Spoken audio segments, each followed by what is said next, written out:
मैं गुजारिश कर रहा हूँ जो नए लड़के इधर उधर टहल रहे हैं उनसे गुजारिश करता हूँ कि आप कोई अच्छा सा पड़ोस देख के बैठ जाएं। और जब मर्दों के ही बीच में बैठना है तो फिर पड़ोस क्या देखना, कहीं भी बैठ जाए लेकिन बैठ जाए। आपसे गुजारिश है थोड़ा सा। अच्छा असलम भाई, ये जो नई नस्ल है आप इसके साथ मोहब्बत से पेश आए, वरना कब आप मुलायम सिंह हो जाएंगे कोई भरोसा भी नहीं है। इसलिए जरूरी है कि मतलब इसे बहुत मोहब्बत से पेश आए और इनको मोहब्बत से समझा करके इधर आगे जो दोस्त बैठे कि मिला हमेशा बात में पढ़ दूंगा उसे, एक ही साथ सारा काम थोड़ी करवा लें। अच्छा ये हैदराबाद भी ऐसा है कविता जी कि 5 रुपए में 50 रुपए का काम लेना चाहते हैं एक ही बार में। सलाम है यहाँ के लोगों को। और हर जगह सेट हो जाता है ये शहर। इस शहर के लड़के हर जगह अपना काम मतलब सलीके से। वो एक हैदराबाद का लड़का ट्रेन में सफर कर रहा था महमूद भाई, ऊपर की बर्थ में बैठा था, नीचे 2 लड़कियां बैठ के आपस में बात कर रही थी। बात शादी पे आई तो पहली लड़की ने कहा कब शादी कर रही हो, दूसरी ने कहा तलाश जारी है। तो उसने कहा कि कैसा शौहर चाहिए, तो उसने कहा करोड़पति। तो पहली लड़की ने कहा अगर करोड़पति नहीं मिला तो बोली 50-50 लाख के 2 कर लूंगी। तो उसने कहा अगर 50-50 लाख के 2 नहीं मिले तो लड़की तेज तर्रार थी, उसने कहा 25-25 लाख के 4 कर लूंगी। उसने कहा अगर 25-25 लाख के 4 नहीं मिले तो उसने कहा 10-10 लाख के 10 कर लूंगी। हैदराबाद वाले लड़के से बर्दाश्त नहीं हुआ, वो सीचे ऊपर की बर्थ से नीचे कूद के आया, बोला बहन जी जब ये रेट 1000 तक आ जाए तो मुझे भी खबर कर दीजिएगा, मैं भी लाइन में। ये है इस शहर के लड़कों का मिजाज, आप मतलब इनसे पार नहीं पा सकते। मैं पढ़ता हूँ साहब, आ गए आप फिर से जुड़ गए, मैं शुरू करूं। वो एक हैदराबाद के एक बच्चे के टीचर ने उसके बाप को फोन किया, बोला आपका बच्चा इतना शैतान है, अभी बहुत छोटा है लेकिन इतना शैतान है कि मैं परेशान हो गया हूँ। तो बाप ने कहा आखिर हुआ क्या? तो टीचर ने कहा कि इतनी जिंदा तस्वीरें बनाता है कि धोखा हो जाता है। आज इसने जमीन पर 2000 की नोट बना दी, मैं उठाने के चक्कर में अपने नाखून तुड़वा बैठा। तो बाप ने कहा कि आपके तो सिर्फ नाखून टूटे, मैं तो आईसीयू में एडमिट हूँ। तो टीचर ने कहा आपको क्या हो गया? बोला इतना शैतान है कि कल बिजली के मीटर पे कैटरीना कैफ की तस्वीर बना दी, उसे छूने के चक्कर में मैं आईसीयू में आ गया। ये है इस शहर की नई नस्लों का मिजाज। तो आप क्या कर सकते हैं साहब, लेकिन मैं आपसे गुजारिश कर रहा हूँ कि थोड़ी देर आप इमरान, एक नज्म जिसने मुझे इमरान बनाया, पूरी दुनिया का सफर करवाया।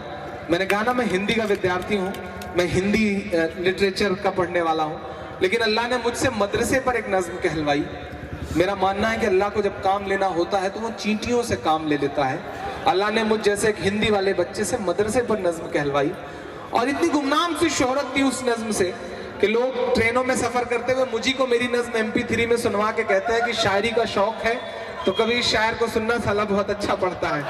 तो उन लम्हों में लगता है कि अल्लाह ने कैसी गुमनाम सी शोहरत दी, उसकी नवाजिशें, उसका करम।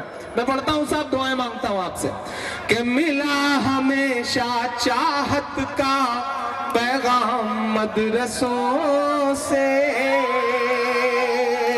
पूरे हिंदुस्तान ने पलकों पे बिठा के सुना है। आज तेलंगाना और चार मीनार के दामन में आपके पलके मेरे लिए मुझे मोहब्बत दे देंगी तो मुझे लगेगा कि मैं कामयाब रहा। मैं पढ़ता हूँ साहब कि मिला हमेशा चाहत का पैगाम मदरसों से, मत जोड़ो नाम मदरसों से, कोई इल्जाम मदरसों से, कोई इल्जाम मदरसों से। थोड़ा माइक से थोड़ी सी दूरी बना ले, थोड़ा सा, ताकि मैं पढ़ सकूं। आप खुद सोचिए, मैं अपना काम पूरा कर चुका था लेकिन आपकी मोहब्बत थी कि मैं फिर से हाजिर हो गया। और कविता जी की मोहब्बत को सलाम की वो पूरा प्रोग्राम एक तरह से एक राउंड खत्म होने के बाद भी बैठी हैं। ये बताता है कि आपका नेता आपसे कितना कनेक्ट है, वरना यहाँ तो खाना पूरी करके लोग निकल लेते हैं साहब। कि मिला हमेशा चाहत का पैगाम मदरसों से, मत जोड़ो आतंकवाद का नाम मदरसों से, कोई इल्जाम मदरसों से, कोई इल्जाम मदरसों से। मुझ पे इल्जाम लगाया बड़े बुजुर्गों ने कि तुम, मुझ पे ये इल्जाम लगाया गया कि तुम मुशायरे में सियासी शायरी पढ़ते हो, लेकिन मैं तो ये कहता हूँ साहब कि पूरी नस्ल है जो मेरे साथ नज़्में गा रही है, इससे बड़ा मेरे लिए इनाम क्या हो सकता है। मैं खुशनसीब हूँ साहब। मैं पढ़ता हूँ कि यहाँ कुरान पाक की हर लम्हा है तिलावत होती,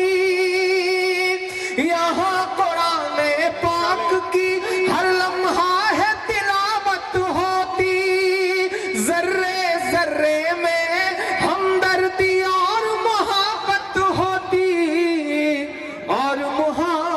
होती, सच बोल रहा हूं मैं कि कभी नहीं हो सकता कत्ले आम मदरसों से।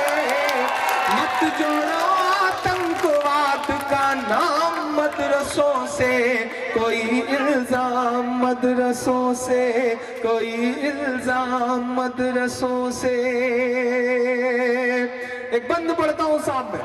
57 की जंग से लेकर के 47 की आजादी के दौरान जो कुछ जंग है उस सबको अपने जहन में रखिएगा और इमरान के ये मिसरे सुनिएगा कि चाहे शेखुल हिंद हो या फजले हक खैराबादी, कि दिल्ली बता धोखा तुझे कब हमने दिया है, दिल्ली बता धोखा तुझे कब हमने दिया है। इतराने के लायक जो है सब हमने दिया है, इतराने के लायक जो है सब हमने दिया है। और तारीख इतिहास की किताबें कुछ भी कहे, लेकिन जो मैं कह रहा हूं सच ये है कि हिंसा का जो इल्जाम लगाते हैं वो सुन लें, गांधी को महात्मा का लक़ब हमने दिया है, गांधी को महात्मा का लक़ब हमने दिया है।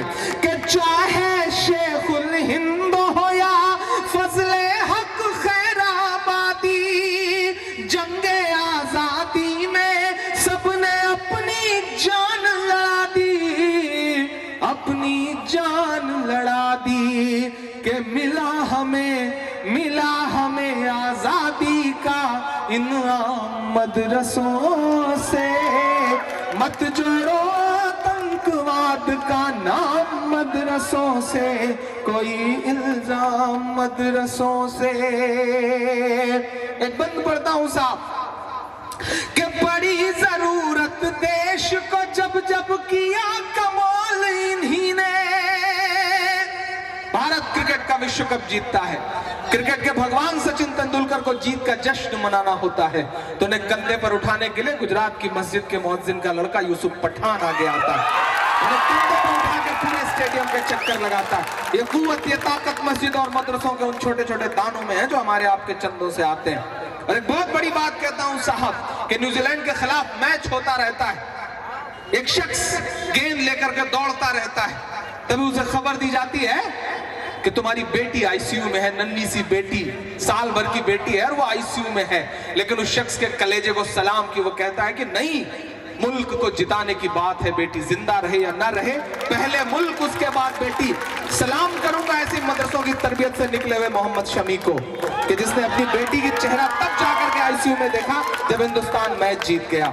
हम उस तरबियत से निकले हुए लोग हैं। ये जो नफरतों की बातें करने वाले लोग हैं, इनके सामने ये कहिए कि बड़ी जरूरत देश को जब जब किया कमाल इन्हीं ने, देश को एक से एक बढ़ करके दिया है लाल इन्हीं ने, दिया है लाल इन्हीं ने। 3 राष्ट्रपतियों के नाम गिना रहा हूं। मीडिया बहुत अंतशंत छापती है, ये चलाए, ये छापे। और आपसे भी गुजारिश कि अब कोई मदरसों के बारे में कुछ कहता फिरे तो ये 3 नाम फेंक के उनके मुंह पे पलट के मार देना कि निकले जाकिर फखरुद्दीन कलाम मदरसों से। मत जोड़ो आतंकवाद का नाम मदरसों से, कोई इल्जाम मदरसों से, कोई इल्जाम मदरसों से। जंग आजादी की मशालें थामे हुए यहां से लेकर के हमारे सूबे तक जो आग जल रही थी साहब ना, उस दौरान ऐसे भी हादसे आए। हम लड़ रहे थे उस वक्त, हमसे छीनी गई थी हुकूमत, हम लड़ रहे थे उस वक्त। अंग्रेजों को लगा कि हिंदुस्तान पे हुकूमत तो बहुत मुश्किल है, हुकूमत करना है तो मुसलमानों को मिटाओ, मुसलमानों को मिटाना है तो कुरान मिटाओ। मैं जिस सूबे से आता हूं उसके पश्चिमी उत्तर प्रदेश में ऐसे तमाम वाकयात हैं कि जहां एक साथ सैकड़ों उलेमा को फिरंगियों ने फांसियां दी और यह कहा कि इनकी लाशें तब तक मत उतरने देना जब तक आवाम के दिल से इंकलाब और क्रांति का भूत ना उतर जाए। हमने इतनी कुर्बानियां दी और आज हम ही कटघरे में खड़े। वो चाहते हैं कि हिंदुस्तान छोड़ दें हम, बताओ भूत के डर से मकान छोड़ दें? नहीं साहब, ये कौन लोग हैं जो निकल आए हैं जो ये कहते हैं कि टिकट पकड़िए ट्रेवल एजेंसी का और चले जाइए पाकिस्तान? नहीं साहब, उन्हें कहिए कि आप बाई डिफॉल्ट हिंदुस्तानी हैं, हम बाई चॉइस हिंदुस्तानी हैं। हमने चुना है हिंदुस्तान को, हमारा 2 गुना हक है इस मुल्क पर। उधर से आवाज दी जा रही थी, बुलाया जा रहा था, लेकिन हमने कह दिया कि नहीं साहब। जब मौलाना आजाद ने जो जामा मस्जिद के मिंबर पे खड़े होकर कहा कि कहां जा रहे हो, यही मुल्क तुम्हारा है, यहाँ तुम्हारे बाप दादाओं की कब्रें हैं, कहां जा रहे हो? हमारे पुरखों के पैर रुक गए और हम इस मुल्क में बिल्कुल चुन करके इस मुल्क में खड़े थे, खड़े हैं, खड़े रहेंगे इंशाअल्लाह। तो मैं ये बंद पढ़ता हूं साहब कि जंगे आजादी में फिरंगी लाख कुरान जलाए। अगला मिसरा ईमान में हरारत पैदा करे तो जो अब तक हाथ नहीं खोला जिसने, उससे कोई शिकायत नहीं, लेकिन इस मिसरे पे आप चुप रहे तो मुझे लगेगा कि आपने इंसाफ नहीं किया। यहां से वहां तक ईमान में हरारत पैदा हो तो अब तक की सबसे बड़ी दाद, सबसे बड़ी ताली बजा करके इस मुशायरे को ऐतिहासिक बना देना, तारीखी बना देना कि जंगे आजादी में फिरंगी लाख कुरान जलाए। जंगे आजादी में फिरंगी लाख कुरान जलाए। किसी भी हाफिज के दिल से एक हर्फ मिटाना